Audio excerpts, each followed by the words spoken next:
Happy New Year. It is 2026, and I am starting out the year streaming with my mom.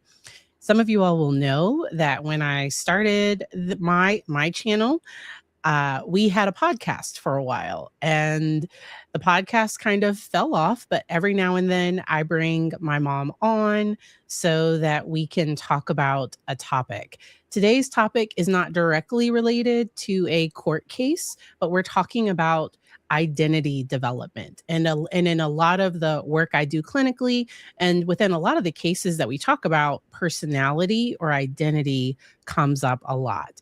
And so I'm a licensed psychologist, and I am going to go on ahead and let my mom introduce herself. Hey, everybody. It's such a pleasure to be here. And I love hanging out with my baby, my doctor baby. So who I am is I'm Johnny Lloyd, but I'm known as the Mindset Maven. And the reason for that is I know for a fact that mindset matters. The way you enter in, the way you do things, all of that matters. And because of that, I have tapped into this element of identity. And that's what I'm looking forward to us having a conversation about. Now, my background, just a little bit about me, is I have over 47 years of financial background, working with hundreds or billions of dollars, as well as leadership in the field of financial, as well as nonprofit and profits. And I'm a serial entrepreneur. Nice. And so my mom is trained. She's done John Maxwell training. She is a trainer with tell me the organization again. It's Napoleon Hill Foundation, as well as the Neural Change Institute, as a neural change master practitioner. Yes. And so she was the perfect guest to have to talk about healthy versus unhealthy identity development. And I wanted to talk about both because a person might find themselves somewhere on a spectrum. And I also want, as we're talking, we might also talk about somebody might have a pretty strong self-identity, and then something can happen that rocks their world, that rocks their life, where then they're saying, who am I? Like what's going on? And so I do want to talk about how life can kind of impact identity development and just some general tips of things people can do to kind of get back on track. One of the things, and Patrice talked about it a little bit, and she talked about the fact, and I love watching her with court cases and all of that. However, sometimes when something dramatic happens to somebody, because they have built their identity in this other situation or this other person's life, they sometimes snap.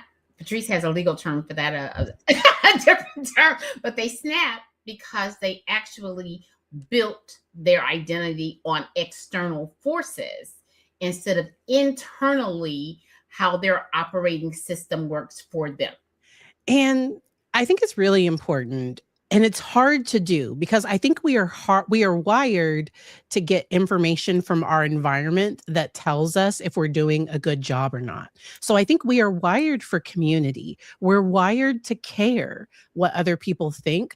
I know growing up, I cared too much, and I could be a bit of a chameleon where I could change to fit any environment. And that was a good thing growing up. My mom, we moved about every 5 years. And so that was a good thing. But the bad side of it is, who are you in the midst of these changes? And so as an adult, I had to find my core self. Who am I? And then we all have little parts of our personality where sometimes, okay, this might be who I am, but is it healthy? So I am naturally a sarcastic person. I am naturally a little passive aggressive, but not like in therapy, but like with friends and family. Now, where did she get that from, y'all? Oh, and if you've ever met my family, you will know, oh my gosh, we can be super condescending, but then an outsider, and really it was my husband that came in and was like, and it wasn't with my family, it was with another situation. He was like, this is coming off mean. And so like I was used to it. I was used to teasing people. I was used to doing all those things. And then an outsider came in and gave feedback and was like, this is how it's coming off. And that wasn't who I wanted to be. And so I made changes and shifts to be more consistent with who I wanted to be. Right. And I love that, because the thing is that who we show up as externally does not mean that's who we are internally. Mhm. So a lot of times Mhm. people show up as bold, brave, and brilliant, right? And they're all loud or whatever. But when they go home, they say, "Oh my gosh, this happened," and they're just their internal system. They're fighting against those two things. And Patrice is holding her hands because she has something to Well, say. I think sometimes people can have a mask. And I think we all have to mask in some ways and in some situations. So when I go into court, I put on my Dr. Barry court mask, like, because I'm not going to be my, like, how I would show up with my friends. And so I think all people can mask to some extent. People that are on the autism spectrum and that are have ADHD or neurodivergent, or people even with like depression or anxiety, sometimes they will mask to hide what's really going on. But I do think it's important that there's a safe place where people can be their authentic self, because it can be really troubling when you feel like the mask is loved but the authentic self is not. And this is the key. So I want to step into it a little bit deeper. One is, Dr. Berry just talked about the fact that mask, right? So part of it is there's facets of me. I'm a mom, I'm a Gigi, those are facets of me. All of those are very real, very authentic. I'm fun, all of that, very real, very authentic. However, when we put on, when I go professionally, there's a person that shows up that's very different than this. When I retired, because we're talking about identity, right? Yeah. There are so many people that their identity is linked to what they do, not who they are. And that's a huge difference. The difference is, as soon as you shift from what you do, you no longer know who you are. When I go in and what Dr. Berry goes in and she's, how she shows up for court, it's still Dr. Berry, right? And so I love it. And I even love the way she's on here, and I'll follow her, y'all. I don't always chat anything, but I follow her because I look at the fact that she takes things that are happening that could be construed as just horrific. I don't even know. Bad stuff. Yeah, just bad. And she takes it and I'm not going to say she makes sense of it, but what she does is she forms it in a way by using her brilliance, her all of that to show it and say, hey, what about this? This is a concern. And then she tells us, including me, these are some of the things you can look for if these issues are coming up. So I think that's where we get a chance to bring in who we are authentically to any situation. So yeah, go ahead. How was it for you transitioning? So like because the transition of as a mom, and you raised me, so it was the two of us in the house growing up and everything. When I went away to college, I'm sure that was because you're still Patrice's mom, but you don't have to like mother anymore. So that's a big transitioning from like children in the home to adult children, even like the infancy toddler stage, early, like, so with each stage of parenthood, there are these adjustments that I think you make, because the parent has to be okay with the child becoming their authentic self and supporting that. And because a part of that, because they might do and say things that like, wait a minute, I wouldn't do that. Like, wait a minute, I didn't. Okay, didn't some of that happen? There are some things that happen. This is what I'll say, and thank y'all for all the wonderful comments. This is what I'll say is that in every phase of parenting or adulthood or living, there are facets and there's shifts and there's tweaks that happen. and I'm going to use COVID as an example. There are things we got used to during COVID, before COVID, all of that, and we had to shift and make adjustments. So the shift and adjustment, Patrice, going back to her question, is how did I? Look, some of the stuff was in private. How did I? Some of it was in private. I was hard. tripping. That was hard because I don't think people always share that when things are hard, because sometimes they think, am I doing it wrong? Or like there can be a lot of, I work with a lot of people that struggle with mom guilt or with guilt of like, I can't always be there. I can't always do these things. They can sometimes struggle with, my kid is upset about something. So that's where I wanted to talk about that. That's a good place. Okay, so let's talk about raising a child that you encourage to be her own self and say her own, say what she meant, and where her voice mattered. Let's do it like that, where her voice mattered. So then as she matured, and even now, her voice still matters, right? So sometimes I don't always look at it like, I said, no, she didn't say that. one of my favorite examples, and I think examples stick with people. They do. I will never forget. So my mom is an amazing cleaner. And when she says clean the kitchen, she meant do all the things. She didn't mean just wash the dishes. Or if she said wash the dishes, she meant clean the kitchen. And my mom worked really hard.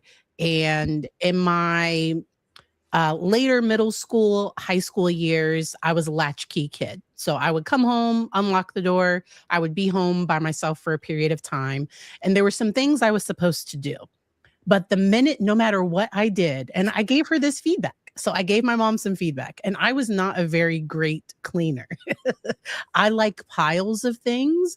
I like to leave a trail of all the things that I've done. Pause right there. A trail, y'all. For real, a trail. Okay, so I'm going to back up so we can go forward. When Patrice was younger, there was one, I used to fight climbing over her trails. Oh yeah, in my room. To give her a kiss in the morning because, so I would, and then one day I said, I tripped, something happened. It was just, I don't know. And this is why I said, she got up and she was really upset. And she said, you didn't kiss me. You didn't kiss me.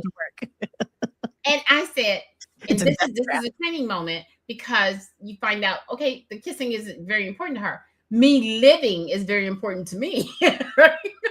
So I said, if I can't make it to your bed, you don't get a kiss. And guess what? Now, I didn't, but check this out, because I'm dealing with someone who's extremely intelligent, who's her own person, right? These are for your children, for your spouse, for your relationship, all that. She made a path. I didn't clean up everything. I thought it was, was she gonna clean a room? Not so. You said the problem was you didn't have a path. She's a solution person. So she said, no problem. You want a path? I got you. So she made a path. So when our children or our significant other does that, and they make an inroads to give you what you say is the outcome you desire and they desire, then we have to be careful about, you didn't pick up, talking about what they didn't do. Now she's gonna go back to the story that talks about what she didn't, how we ran into this. So my mom was the type of parent, when she came home from work, she needed to decompress. Ooh, and if she came home and went straight to her room, I knew like she's had a tough day, and she never took it out on me or anything. But if I approached her with foolishness before she made it to decompress, that was not going to be a good situation. It wasn't going to work out well for me. And so, but when she would come home, she would say, I'd be sitting on the couch watching TV, as she would say, "What are you doing?" And I was not raised by a gentle parent. So I did not have the ability to say, what does it look like? But that's in my head. In my head, I'm like, what would you like from what do I need to be doing? So I don't know that I always responded to it because it was normally, what are you doing? Like, look at all this mess. You didn't do this and you didn't do this. Clean the da da da. But I figured out that if I like tried to clean up after myself, she was gonna come home and find a problem. And so one day, I don't know why. I don't know why, but one day we were just talking because I think she was like, Patrice, why? Like, why are you doing this? And I was like, do you want to know? And she was like, yeah, I really want to know. I was like, okay, listen as a friend. Because that was once I became a teenager, we had this rule where she could listen as a friend and then respond as a mom. But I need you to listen first. And so I was like, when you come home, you need to find something wrong. I've done the math. I've done the, she didn't know she was raising a psychologist. I'm over here doing research. And it's like, wait a minute. If I wash my dishes, I didn't clean out the microwave. If I clean out the microwave, I didn't clean off the stove. If I now I am leaving trails. So like she has legit concerns, but like I was trying. And so I was like, I told her, I was like, when you tell me all the things I don't do, I have no motivation to do anything. And I have to do less. So if I enjoy my time while you're at work and there's this huge mess, all I have to do is clean up the mess. But if I clean up the mess, then you're going to come home and now I'm sweeping the kitchen. I'm doing all these other things. And I tried and I still didn't get a good job for, oh, you tried. Oh, I see you tried to clean up after yourself. And the wonderful thing about that is knowing our children. Now, I want to tap into something you said because I don't want people to think, we hung around as friends. Yeah. So, but our relationship was she could tell me something because this is what I want it to be. I always want to be a safe place. Mm-hmm. Even now, I am. A safe place where you can say what you need to say respectfully, but say what you need to say. And then I get a chance to my answer. Yeah.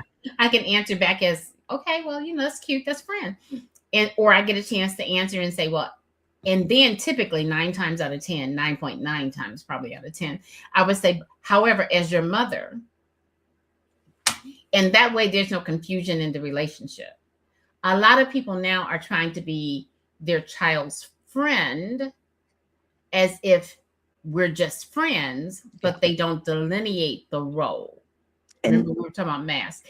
And I'm not saying it's good, bad, or indifferent. What I'm saying is for me and her, because she is, y'all think I needed a degree to deal with somebody. I didn't know I was raising a psychologist. And that's the other part. We don't know the identity of our children. We try to put an identity on them, but give them the freedom to really choose all the way till they choose.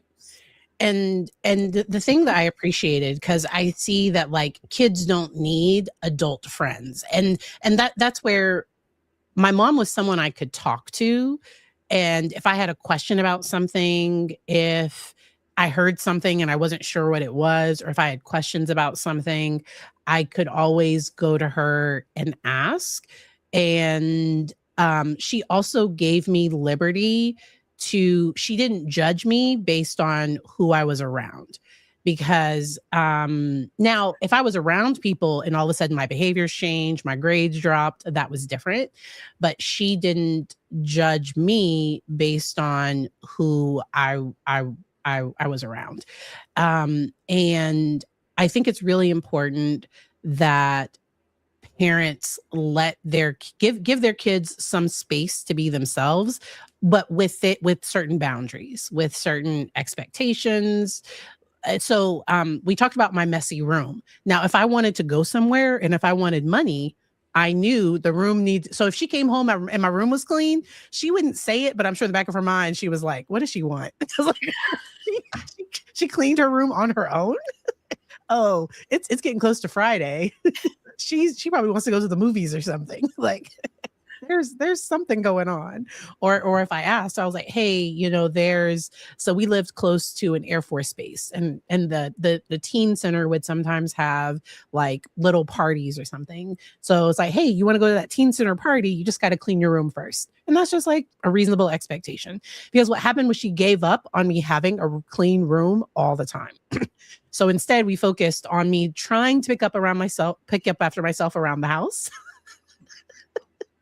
And we're laughing because my poor husband still will be like, Patrice, why are there chips on the floor? Like there's just this random chip on the floor. I had chips for lunch. I don't know what to tell you.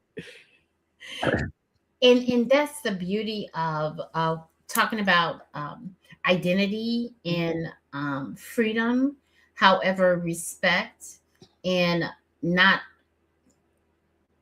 being the one. I never said that or tried, I don't think, to redesign her, to act like I was the designer, I was the creator, so I was going to recreate her into what I wanted her to be. Now, there are some times when she shifted, she did something. You have to watch Patrice's movement, because at all of those movements and high pitches and all that, all of those things matter. So anyway, however, part of it is a learning thing. So you said something earlier about parents feeling like maybe I wasn't a good parent, questioning that. There have been times in my life where I've questioned that. Mm-hmm. However, the benefit, a long time ago, people said, well, how do I feel about you saying things that happen or whatever? And this is my answer. And this, when you've done as a parent the best you know how to do in the moment and the situation that you're in, that's it. I mean, I was climbing corporate ladders and being super, all of that, because I was doing what I thought and that was important to us. I found out later that some of those things I could have gave up on and had a lot of more time and less gray hair. Had I did it differently. I think that wasn't who you were, like, or was that to your core? Was that important to you? Well, that's excellent, and that goes back to the identity piece.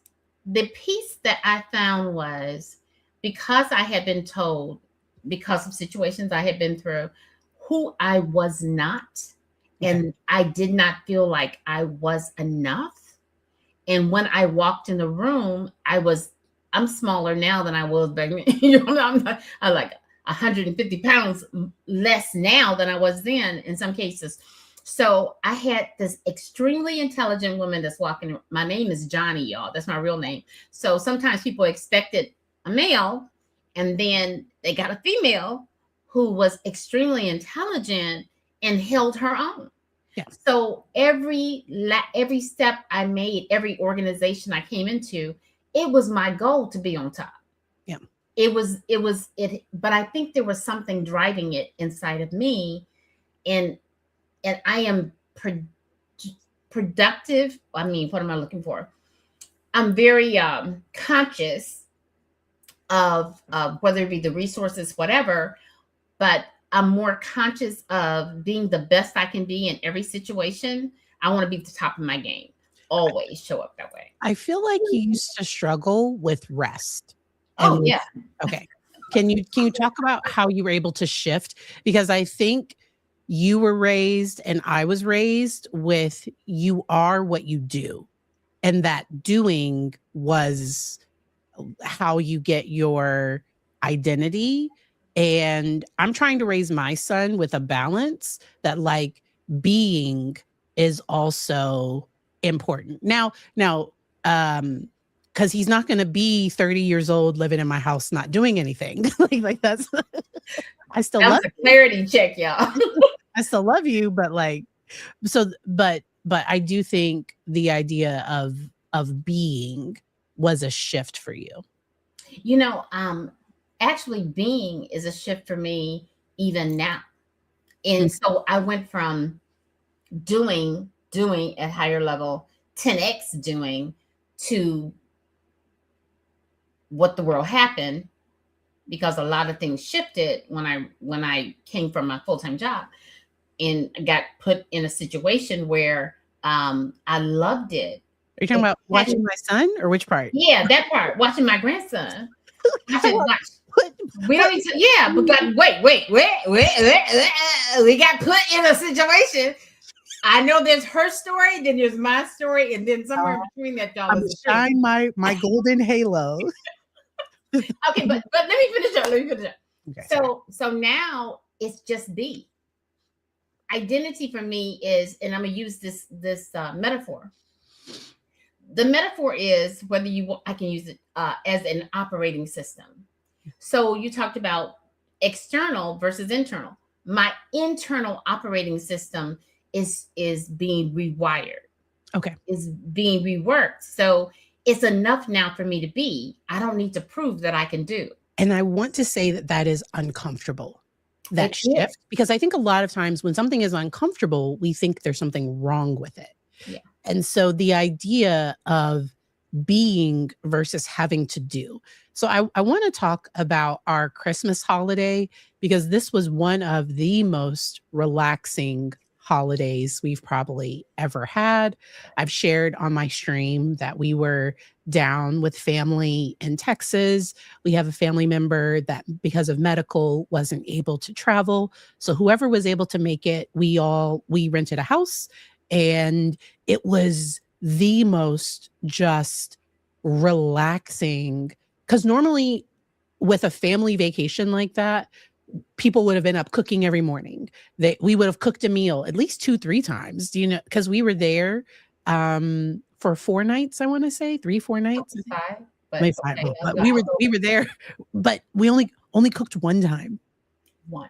Only cooked one time, and it was more than enough food to last, where people were taking food at the end. There was still more left over, and we only went to the store because I don't think that's ever happened. We only went to the store one time. ever. What we got. If you need something else, yeah. And it was so funny because my brother, one of my brothers said, I thought, okay, we're not gonna talk about the list. We're not gonna talk about any of that. So he said, you didn't buy my da-da-da. And I said, you're welcome to go get it. So in fact, so it was on the list, and I did not get it. But there's a story to go with everybody. Their grandparents, their great grandparents, 5 generations was in these stores in anyway, Texas, HEB. Your carts are too big. your carts are way too big for your aisles, and you can't just stop in the middle of the aisle and just not be on your phone and making no decision, or leave your cart in the aisle and you're 3 aisles away. None of that works. I mean, it's not, it couldn't, you know what I mean? I'm just saying that's not the best plan. And we had the best example of peace in the store, because there was a man in the store that we met probably 5 minutes walking into the store, and this man got stuck behind us so many times, and he was just like, I told my wife I wasn't going off today, but he kept his peace. He was just like, because I'm apologizing, because there were times I was in the way, but because there were 2 carts that were both like, there's a cart going this way, there's a cart coming this way, and nobody can move. So. Now let's talk about this. Okay, so you have 2 people. The aisle ain't but so big. And so somebody in the room on the other side of the screen reminded me that, could you stay on your side? Could you stay on your side? You just stay on your side, right? But I'm saying they ain't on their side. Why am I saying? So that's identity for me. Even if other people are all over the place and not following the rules, unless we're on the highway, I do. So there's identity, and then there's order, structure, process, and systems, right? So, oh yeah, that's deep. You know how I do. So anyway, so part of it is I love order. I really don't do well. I don't like chaos. Yeah. So we're going back to I want to go back to that. Yeah. Part of what we did, and I don't want y'all to say, well, they did I'm telling you, one of my sisters in love, she brought every dessert there must be known to man. I so waited till cooking was done in advance because of where we were. Yeah. A lot of people brought the food. my brother in love, like a brother. Okay, he brought the. Brisket, I'm just gonna make y'all curry, mouth water. curry, Curry goat in the brisket in the fried fried chicken. turkey. He brought all of that, and my sister did the dressing and all of these special things. Right, all of that came to the house. I did the macaroni and cheese and the green and all of that. But what I learned in it Hmm. is sometimes you can adjust or tweak what you're doing. It can not spend as much time Hmm. and still have an excellent product. And I'm not being paid for Glory Greens, but they should sponsor me. But anyway, but Glory Greens ain't no joke. Okay. I never used them because I thought that's cheating. I make greens from scratch. So You still seasoned up I your. still did my with the thing. I did water. the thing to them. You still. However, it didn't take me 5 hours to make greens. So what I'm saying sometimes is, even though we've been brought up a certain way, don't when time or you being with your family or you spending time by yourself, whatever you're doing, don't always go back to what you used to do. Mhm. Consider what you can do in the moment or right now at this season in time, because they didn't have Glory Greens 10 years ago, or 20 years ago, whatever. I love Glory Greens. I bought girl, best thing ever. So it upped my game and looked at it. Now my macaroni and cheese has to be from scratch, but that's a whole different. It was amazing. And she made her grandson, my son, she made him his own special mac and cheese just in case. And he No, that wasn't just in case, y'all. That was because we know what he likes. And that's the other thing. When it comes to your family, whether it be your spouse, your significant other, whatever, or your children, allow them to be them, even in an environment like that. So I know what he likes. We've had the conversation. And so my thing was, I'm going to make his own pot, his own package. And it does a couple things for us as people. When somebody does something special for you as a person, yeah, it does that. It makes your heart like, heck, they did this especially for me, right? So I did it for him. Everybody respected that. And then, because there was so much of the other. So anyway, but in addition to that, it reminds your children how special they are. Then while we were sitting at the table, my sister said something that reminded me of what my mother said about her years ago. I mean, like years, So she said, my mother made cream. My mother can throw down, right? So she made homemade. When my sister had cornbread and greens, she would take her fingers and she would, mush them together and she would eat with her hands. And so my mother would announce it. She said, don't say nothing about my baby. My baby can eat any way she wants to. So this is what my sister said, reminded us all of that, because he was like in the plate. He was in the plate. My son, yeah. He was in the plate and all happy. And so let him eat the way he eats, right? So give ourselves room to be authentically who we are. I'm not saying go and eat, horribly or, throw food. I'm not saying that. I'm saying give ourselves the space to be authentic and to enjoy where we are and who we are in the moment that we are. So that's it. I'm spending more time being present than considering all the presence you can provide. That human present is really huge, really huge. Go ahead. I wanted to move into letting go of what other people think. And so I really work a lot with people about their own voice and the power of what they want. Because so during our Christmas dinner, because we had planned to start maybe around 12. Well, it's almost 1:30, I think, or it's about, let's say 1:15, 1:30. My child has not eaten yet. And he's on a time clock, y'all. And he can tell time. He can tell. And he was doing okay. Like he wasn't, but as a mom, I knew my baby needs to eat. And if somebody had been upset with that, if somebody had, it was that was going to be their problem, because I feel like we make other people's opinions our opinions. Now, I would have heard it if somebody thought it was disrespectful, or if somebody thought it was rude, or if somebody thought, I don't know, if somebody had their own thoughts about how that was, I would have heard it. But what I think and what I know is true, and he's my responsibility as my son, my husband's son, that it was on me to make sure that my child was taken care of.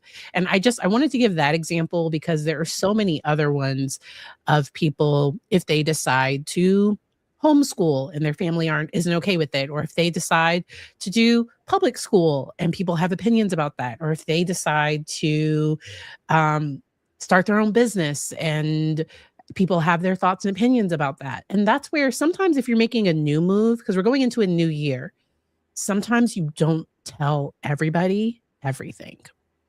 So when I started my YouTube channel, I didn't share that with everybody. And I'm sure there were some people when I started my channel. So I started my channel, wow, 6 years ago. It was wow, six years ago. And the hardest thing to do is start. Now, when I started my channel, I didn't quit anything. Like, I didn't buy a special camera. I didn't like, I played around with what I had. That's why the quality on some of those initial videos that's a little interesting. But to get started, you use what you have, you do what you can. When I started my private practice, I didn't tell everybody, and I didn't quit my job. I was in a position where I was given the ability to start my practice while still working in a different practice. And our understanding was, as I received approval for insurance companies, that I would switch people over to my private practice with the goal of eventually being 100% on my own practice. And that process took almost a year. It took about 6 to 8 it took, I think, by the end of 2020, I think I had completely closed things out, and I was completely done. I had transitioned all of my clients over to my private practice. But and I say that because if I had mentioned to someone whose opinion mattered, and they were like, "Well, are you sure?" Or if I don't know. But yeah, so do you have some thoughts about that as we're talking? Yeah, I love that. And I love what Ed Carly said. Yeah. I'm a back right into that. What I have found is that when I was really super critical, Okay. that what happened is the same mirror was on me. So that's a mindset, right? So when I started looking at it and saying it's about what I want and not what everybody else wants, it's not about what they think, then I could free myself from doing that to them. Like, okay, well, whatever you're going to do, as long as it didn't harm me. So what I'm learning, and it's a process, y'all. I like the process Dr. Berry just mentioned. It's a process. Remember that life is, for me, is start where you are, use what you have, and do what you can. That's what she just talked about. The process I teach, right? One of them is literally start where you are. Now, I'm going to step into that for just a second. I got training on what to do while she started off. And I'm not going to tell you how many followers I had versus the followers she had. But this is the other side. The side is, once you start where you are, use what you have, and do what you can, and you have identified what you really want, then you set aside and say, what am I willing to exchange for it? Yeah. And when I say that, I'm not talking about, have all the glam, because people will tell you need to buy all this stuff to have it. No, you just need to start, right? And give yourself grace. Not pick on, not be like, I didn't do this, I didn't do that. Go in and say, okay, I did the best I could today. So her channel because she was consistent, because she was persistent. So when you're looking at who you are and the changes we're going to make, this is the beginning of the year, the shifts and stuff we're going to make, or you decided to make during the beginning of the year, what you want to drive through, then give yourself grace. And at the same time, give yourself discipline. I like that.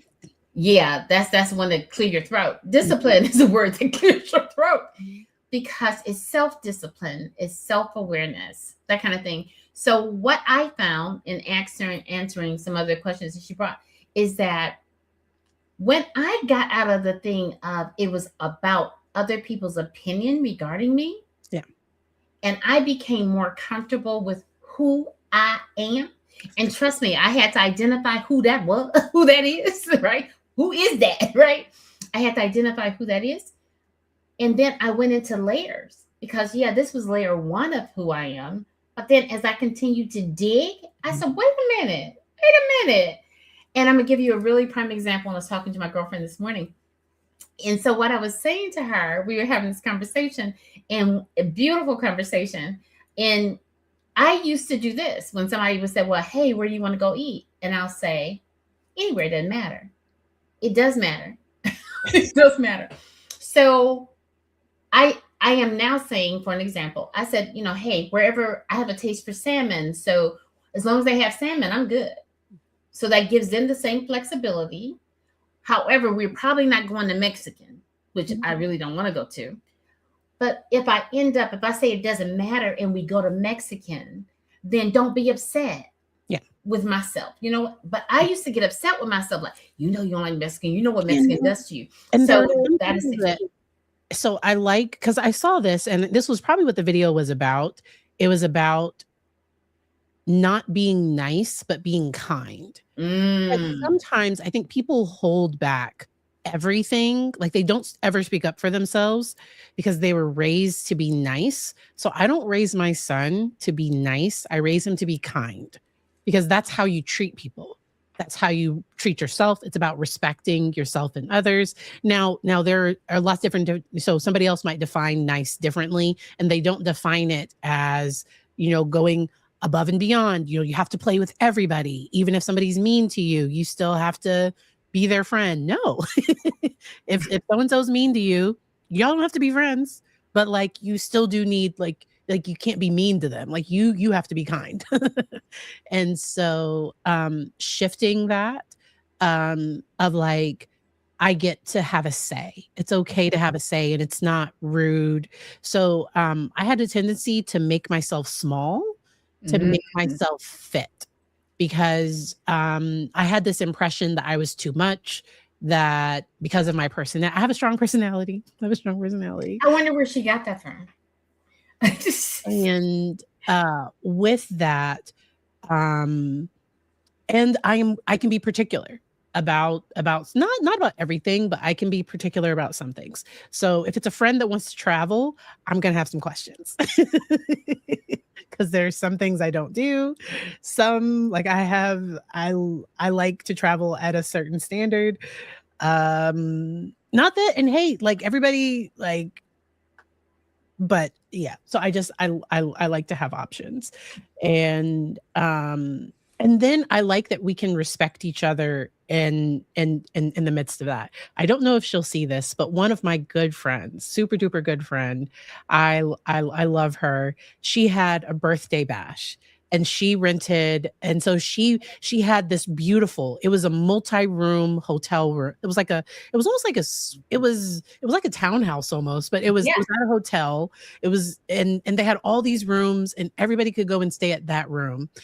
But these were her friends, and I was like, I want my own room. I want. That's a good example. As I am an extrovert, but I need to sleep. I need to retreat into myself. Like, there are times that I need to take care of me. And I wanted to have choices and options. And I don't know, because also sometimes we try, because my thing, so if my friend told me, hey, it really hurts my feelings, like if you're not going to stay with us, don't come. I'm not friends with anybody that would say that. Either. Yeah. I'm not, but like thankfully we were respectful of one another, where it's like, okay, you got your own, because I didn't say I want you to pay for my room. Like I paid for my own room, because I need my own space. Yes, I love being around people, but when I'm around new people, it can be even more exhausting, because like, so like when I get together with my friends that we've known each other for a while, we can sit in silence. We can, like, I already know you, you know me, and I kind of know what I'm getting and everything. And so it's a whole thing. And it's interesting because I have thought I was an extrovert because of the life and all of that I have. However, I am I show up as an extrovert. However, I get my energy and my refilling me as an introvert. So I need my own space. I need that. So I have a neighbor that, I'm crazy about my neighbor. She wants to go traveling. And I said, because he don't want to travel. And so I said, I want my own room. This is what she said. It costs more money. And that's what I said. And wait a minute. She said, well, we can room together. No, we can't. I said, if you need to room with somebody, you need to bring somebody else. I said, I need my own room. I said, I'm going to get, no, I didn't say need. I said, I'm going to get my own room. If we do this, I'm going to get because then it's a boundary that I have established, right? So that's part of me knowing myself better, is I get a chance to establish to maintain the boundaries I know support who I am. Yes. Because I want to get up at 5 o'clock in the morning. Well, I don't want to get up at 5 o'clock in the morning and have to leave the room and go downstairs to the hotel. And feel like, because I am a very respectful person of other people. And so like, I wouldn't want to have to tiptoe around other people, or like, it's just, I'm special like that. I admit that. And the people that know and love me know that too. If y'all do have questions, because we're starting to get to the last 15 minutes. If y'all have questions, please let us know. I did want to talk about letting go of judgment, because somebody was talking about criticism, and in dialectical behavior therapy, there is a task. There's something called non-judgment. And it's not about not having an opinion. It's about how I frame something, because how I look at something affects how I see it. And so the situation can be, it's trying to rewrite our negative judgments in a form that's non-judgmental, that I can still express what happened, how I felt, what I thought, but I'm using words that focus on the facts and that take some of the perception out of it. So an example, I hate this baby crying on the plane. Not everyone has to be a parent, which is very good. And so a mindful version would be, I hear a baby crying loudly in the seat behind me.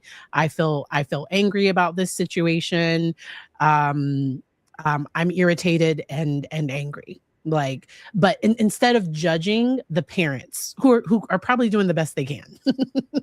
Oh, that happened on our flight recently. That coughing baby. There was a baby in front of us. I'm so glad neither one of us got sick, because I just knew we were getting the flu. I was thinking, we both looked at each other and see, this is the deal with me and her together. We can communicate without having to communicate. And I thought, keep her there. Don't let her, I'm just thinking of all this stuff. However, at the same time, I just said, okay, you're going to be fine. I had to tell myself that, because sometimes you can pick up the mindset, like, people's like, they're going to be sick or whatever. So, but it's hard to travel with children. It's hard, really, to be honest with you. As adults, it has gotten more interesting to travel, because sometimes people are just not respectful. They're just not. And to me, so neither one of us got sick. Like that child likely had some type of congestion or but so babies cough and sneeze a lot, and doesn't necessarily mean But I was praying, oh, I pray that baby doesn't have a fever. Like I hope they're not contagious. I hope we don't get sick. And thankfully, we didn't get sick. Everything was fine. Everything was fine. But in that moment, there were some thoughts going, and I try to focus on the facts and not judge the person, because if I judge the person, and that includes myself. So I used to feel like I was lazy. I might have even called myself lazy at times. Lazy has a judgment with it. And Mhm. there are times, so I reframe it to sometimes I'm not motivated, or sometimes it takes different things to motivate me. I've had laundry. So we got back on Saturday. And so I washed all the clothes from the trip, and I probably had some clothes on my laundry ottoman before I left. my I but ain't mad. That's all you. what do you mean? But I didn't put them away. So like, But I haven't watched them. see, you have enough clothes. Yeah, Where I have 3 closets. We're not gonna talk about closets. We're not gonna talk about any of that. Go ahead. so for for Langston, I needed That's to right. wash so that he could have his things. But that's Um, a good example, if I could just interject. mm, Sometimes we look at what someone else is doing oh yeah, and we say, well, I didn't do that, or I did, or whatever. The fun, like we'll go back and forth and have fun with it, but yeah, there's no judgment involved in it, right? Because typically I could have done anything. However, there's some things that came up. However, this is what I'll tell you. When mm, you're looking at your identity and you're looking at who you are, and sometimes there's extra things nobody else knows about. So, see, I may not love what a person does, but I can love the person. So that's what I'm doing for me. I may not agree with everything I do sometimes, but I love me. And so when I can course correct, whatever that is, or reshift something, I do it. But sometimes we're in a situation where it's just hard to do that. So give ourselves grace, and give other people grace in life. That doesn't mean excuses. There's a difference in grace and allowing people to step across your boundary, or step over you, or step on you. That's different. So that's what I would like to interject. Thank you. and so something that I've done, I used to have trouble, not very much, because I've been able to sleep when things are a mess, but I've always been able to do that. Hence the room that had to have the path to get to the bed. But I prioritize being with my family. So today, me and my son, I told him, hey, if you help me with the laundry, because he's 8 years old, if you help me with the laundry, I'll give you the iPad at 2 instead of 2:30. And he was like, yeah, deal. And that motivated me, like, hey, I don't feel like I'm gonna spend the next hour, doing, like, because together we got it done in probably 30 minutes, if that. um and And so you yeah, gamified something that he probably was, no, no, no, thank you. I don't want to do that. right, But oh, it's a game. I get to do what I want to do. If I help you with this, I'm good. Yeah. sure. And so I definitely appreciate that. I do think for anybody that struggles with finding who they are, I Mhm. think there are some things you can do for self-discovery. And there are many people that things in life have impacted how they feel about themselves and who they are. And what I'll say about that is, in therapy. So I will sometimes have a person that really struggles with low self-esteem. And one of the things we do is we try to go back. When did you learn to think this way about yourself? And sometimes it goes back to childhood, like goes back really, really far. And we try, and is there anybody else in your life that sees yourself different? Because sometimes seeing ourselves through the eyes of the people that love and care about us and accept us, that's often a more valid picture. But for some people, they really do have trouble. If they grew up in a very difficult, a very toxic family, they might not have that many people that really do hold them with this, like, unconditional, where it wasn't based on what I did or where I was fully accepted for who I was. What were your thoughts? I could tell. No, no, no. I was reading some at the top. I love what you're saying.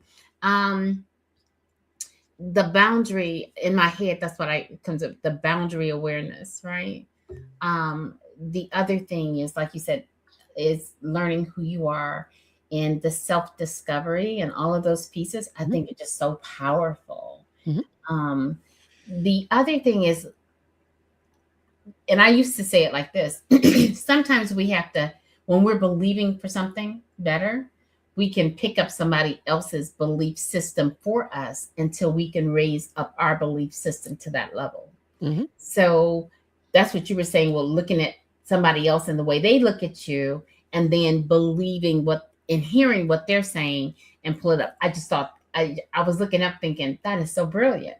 I Right. have to remember you, my child. So anyway, but that's what I say because there are so many ways to do it. And then the other thing I would like to add to it Mm, is is ask yourself is what you're thinking when you're really difficult with yourself. I know it's a thought that you have. However, is that thought truth? Is yeah. it true? What you're thinking And right now in this moment. and some people need to apply it to somebody else and not themselves to Got it. Got determine, it. because Okay. some people hold themselves to an unrealistic standard, or Got they hold other people to an unrealistic standard. Where, so when I'm working with a somebody who has a partner or a child and they're wanting their partner to read their mind, like, if you loved Mm. me, you would know what I need. And it's like, no, that's not, no, really, you have to communicate needs. Like, that is, now there will be some people that will just instinctively. So maybe if I'm a little snippy, my husband might be like, "You wanna order Five Guys?" Oh, speaks right to my heart. Yeah, sure. Like, you could tell I was hungry. My bad. But That's that doesn't always happen, because there was a great question, from Carly, of wondering if people who were criticized as children are more critical as adults, and I've seen it happen where people can be more critical of themselves and sometimes also more critical of others. Sometimes they're less so, but it just really depends on the person. The goal is often, um to have people have a healthier, because there's nothing wrong with feedback. Criticism is often going to who a person is. So the difference between criticism and feedback, criticism is, you're lazy, you never clean up your room. That's criticism. Feedback is, I've noticed your room is getting a little out of hand. You need to go clean it. Or, like, what can we do, fine. that would, you know, is it there too much in the room? But that would be feedback. Criticism gets at who a person is. It often That's gets to the core, and it's often a very that's why I talked about judgments, because you're often making assumptions. So when my struggle with keeping my room clean, it was really about, like, laundry. Because so the minute I cleaned my room, it would be dirty in, like, 5 minutes. I don't know, because, like, but I wasn't good about putting stuff back. I have a system now where I make my closet the, like, I have to have a place that's a doom pile. I need a doom pile somewhere, and I've made it my closet. And then I need to spread all my things. My things can have, but, like, I like my things to be a little kind of everywhere, and I'm thankful I married somebody that, like, he just pushes my stuff over to my side. I tell him the whole thing is mine, and it's just that's her mindset. Everything is mine. everything's mine. What do you mean my side? The thing I would like to add to that is that Mhm, sorry. Are you paused? Uh-oh. I might have lost her. Ah. We will see if she comes back. It looks like she is frozen for a moment. Um, it is really important to, uh, sometimes look at yourself from the person that you care, like, I've sometimes had people look at a situation from, like, what if it was your friend? What advice would you give your friend? Especially if people are more critical of themselves. I think she had to come back. Let's see, let's see. Uh-oh. So we'll see. Let me know if you all have any other questions,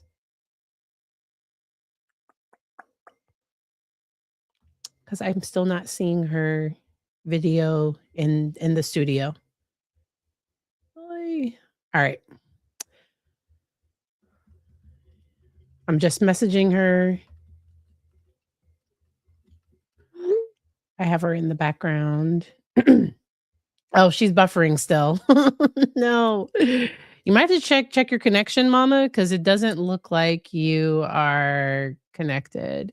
Oh, I'm being nosy. Dr. Barry, were you an astronomy geek before you met your husband? So my husband is an aerospace engineer. And so he loves all things space. And we went to the Kennedy Space Center in Florida. And that's where I got this shirt. My son loved the rides. So there are rides at the one in Florida. And my son just there was a playground and there were rides. Those were his favorite parts. I'm glad that this conversation was helpful. I know that my mom does not follow true crime, but she follows my channel. And so sometimes I have her on just so that we can chat. I wanted to see if she can exit the studio. Um, okay, so let me try to add her back to this because it still looks like you're buffering, mama. It still looks paused. Oh, let me go double. Yeah, it still looks like you're buffering. You might have to close it and open it back. I'm not sure. The DBT, so that is dialecticalbehaviortherapy.com. I will share the link here. Yes, I'm glad. So and the podcast episodes are on my channel. Let me see. We used to do this like once a week. So there are a bunch of old Legacy Moments podcasts where we would just have these conversations once a week on a whole bunch of different topics. So I think on my channel, I'm trying to see where it is. I think if you click on, let me go my channel. Let me share my screen. Doo, doo, doo. She really is awesome. I don't know if she's gonna figure out the technology and get back. Okay, good. All right, mama. So I don't think so, mama, do you have any final thoughts? Do you have any final thoughts? Thank you so much for joining me on this day. She has a channel. It's so if you type in Johnny Lloyd, and I'll make sure to put it in the um description as well. Ah, all right. Johnny Lloyd, Mindset Maven. She talks about business and things like that. Let me. Do, do, do, do, do, do, do. I want to share my screen, but I want to share this tab. So we are live on her channel as well. And then on my channel, if you click on podcast and the Legacy Moments podcast, there are a ton. How many episodes are there? Good gosh, there are 55. And these ones are the old ones. No, wait a minute, toxic positivity. And I might have hidden some of them. There are probably more. There were probably more than 55 episodes. And so, yes, she is a speaker and she does a really great job. Yes, I love questions. So glad we were able to answer it. Thank you all again for joining us. I will be live on Saturday We'll do something on Saturday because today's Thursday. Yeah, let's get together again. I'll talk about maybe cases I'm looking forward to in 2026. Maybe talk about the Sarah Grace Patrick case because I will be live on Court TV Monday, January 5th at 9 p.m. I will share a link to that as long as everything goes the way it's supposed to. I was invited on there on Monday at 9 p.m. and I will make sure to share the link. Thank you all again. I hope you all have a great New Year's Day, and I will see you all next time. Bye.